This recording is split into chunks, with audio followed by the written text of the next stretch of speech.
the moment you're born, there's only one end, I'm afraid. You don't go on forever. I'd like to. I enjoy life.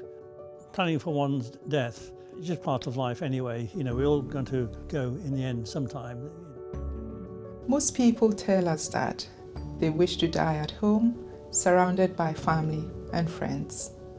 However, the choices they make means that this does not always happen. My dear wife, she died April 2017. One moment she was there, the next moment she'd gone. Pat and I used to sit opposite and we would discuss death, I can't say endlessly, but quite a lot.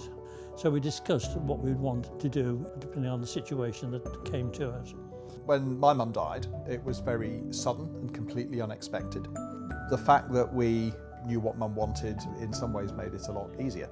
When the children raised the idea of a lasting power of attorney, and I thought, well, it's the best thing to do whilst I'm still sane. And so I had no compunctions whatsoever. I told solicitors I want a new will and I want lasting power of attorneys both for health and welfare and also for financial affairs, so that whilst I'm still able to make that decision to go ahead and do it.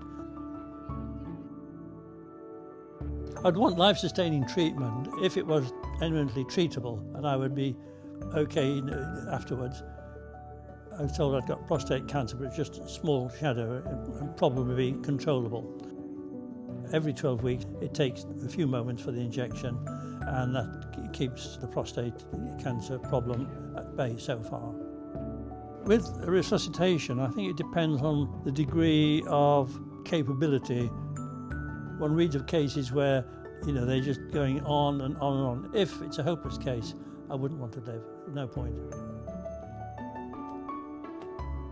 People tell us the sort of treatments they would like and would not like. For example, some people would not like putting tubes down their throat. Another thing that people often think about is resuscitation or CPR. CPR can save lives, but for those living with poor health, it isn't always the right thing to do. Apart from the medical choices, it is helpful to consider the little things that are important to you, like where you would like to be cared for, at home, hospice, hospital. Things that make you smile could be food, smells, photos, or family that gather around you. I'm an optimist, so I always think that the best of things can happen. You say, keep cheerful. I know that I've done the right thing for my family. They are not going to be worried anymore.